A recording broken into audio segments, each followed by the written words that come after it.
Hey, how you doing? It's Woody. Well, it's Bank Holiday Monday, and I've had a little bit of a busy weekend, so I wanted to talk about that and talk about what I've been up to, and you know, it's been epic, really. So, some of you may know this, some of you might not know this, but on Saturday, we arranged to or I arranged to meet a group of friends, some of whom I knew really well and some I've never met. And our goal was to walk the points on the Monopoly board. So if you know the Monopoly board, you've got all these squares with various places that are stretched around London. And the goal was that we would visit each one of those squares, and at the same time we're doing it for a great purpose because we're raising money for Prostate Cancer UK. We wanted to raise this awareness and share this journey on social media, and so the walk was an ideal way to do that. The point is that there are still people that have no idea about prostate cancer. They have no idea about a very simple blood test that can be taken that could lead to saving their lives. It really is as simple as that. And this walk hopefully is going to start spreading the message. We want to, I've already said on my blog, we're a stone that's been thrown into a pond, and we're starting to spread and create ripples. I don't know how far these ripples will go. Who knows? But people, men especially, you should be looking at this and thinking, I need to pay attention. I need to be aware that by the time I reach 50, I become a high risk of prostate cancer. You become a 1 in 8 chance. Or if you're black, I don't know why, it's just probably the way the gene pool runs, but if you're black, it's 1 in 4. 25% of black guys, come on. Why are we not screening for this? I honestly do not know. But anyway, let's get back to what I did on Saturday with a great team of people. We met in London, and my original thought was to walk a little bit. I've got a couple of tumours in my spine. I've got a couple in my hips, and really, and I suffer from sciatica caused by those tumours because my cancer has been caught late. So really, the odds of me walking that were really low, and I never expected anything but just to meet up, walk a couple of miles, jump in a cab and meet them at the end, maybe spend a bit of time and walking, going to Trafalgar Square and things like that maybe. But as I walked and we started to make this journey, I found my inner talk started to change. First of all, I was thinking, I can't do this. No, I can't do this. I didn't quite realise how long it was. It works out roughly about 17.5 miles the route we took. So yeah, I'm thinking I can't do this. But everyone I walked with was encouraging me. And it's just great that just by talking and as we were walking, the time just flew. And before I knew it, I'd done 12.5 kilometres by lunchtime. And I'm starting to think to myself, do you know what, Woody? You might be able to do this, mate. And I felt good. And the team were good. We had lunch together. And I loved the whole camaraderie of the whole day.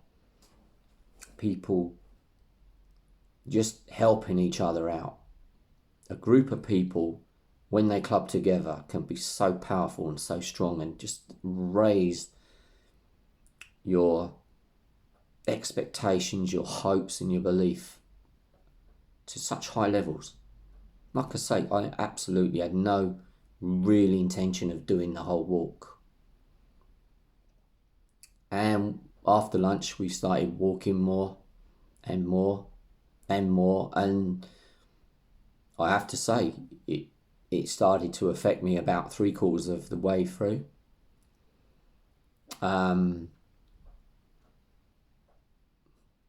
My shoes, which were fairly new, I had bought a light pair of like walking boots to wear for work.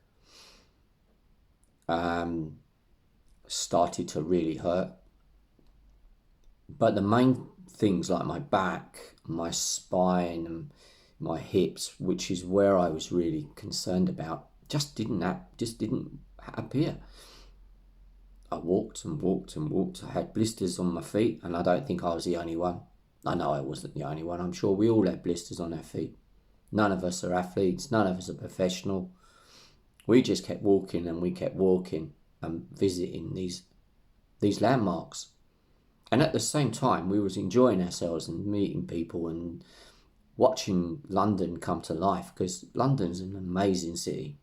It really is an amazing place. And I've been in a lot of places in the world, but I still think London tops the lot. And the last, I'd say, hour and a half, 2 hours were the worst, obviously. Things started to get really tough, and not just for me. Not just for me. I know that we all started to struggle. You know, it's not every day you get up and walk 17.5 miles. But we did.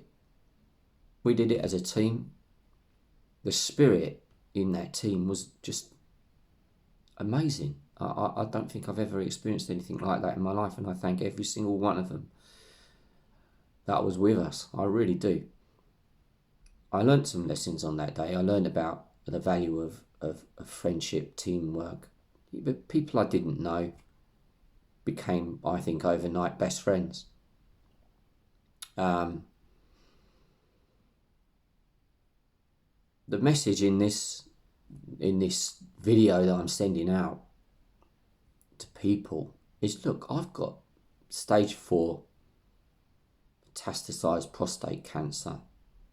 I could have chose 7 months ago to sit down and die and wait for it to happen, because my initial expectations, my thoughts, my feelings were so scared and frightened. But something happened, something inside me, I don't know what it is, made me stand up,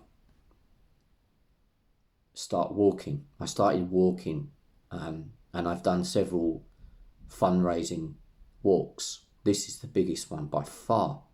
My goodness. The other ones were 1 kilometre a day, 20, nearly 20, I don't know, 20 something kilometres we walked. I mean, think about it. If you're watching this and maybe you've just been diagnosed with cancer or something else, or you might have some problems in your life. I know that life throws us some real nasty curveballs at the time. But all of the experience that's happened to me so far, and I've been saying this for years because I used to teach this stuff. Now I know how true it is. All of the experience that I've had has come from within. Every single thing in my life I recognise has come from me. It's not what's happened to me. Prostate cancer has happened to me. The way I've dealt with it has come from within, and that's changed my experience of prostate cancer to almost become one of, dare I say it, it's changed my life for the good. Okay, it's killing me. It isn't going to kill me. I'm so determined, and that's another story, really. At this stage of my life, it's changed my life. It's made me see the world in such a much better way, and I treat myself better. I treat other people much better. And that comes from within. That doesn't come from being, being told you got prostate cancer. It's it's what you do with your heart and your mind that makes that experience. So look, if you've got problems, have a look and analyze your problems, because look at what you're telling yourself, because what you're telling yourself is ultimately what you're going to get. If you keep telling yourself day in, day how shit it is shit. There's no doubt about that. I could do that. I don't think anyone denies me the right to feel shit, but I don't. I choose not to do that. I really just choose not to do that. So the message is, whatever you got, whatever's going on the outside, is the inside stuff, the way you're thinking about it. Because that proved on Saturday that once I started to tell myself I could do it, I did it. And I did it because of I did it because of the inside feeling and the help and the inspiration that the other members of the team gave me on the day. So look, go out there, change your life, change your thoughts, change the way you're thinking about life, because life isn't shit. It throws you curveballs, but look at the good stuff that goes on around you and you start changing the way you feel about life. And I hope this helped you. Take care now.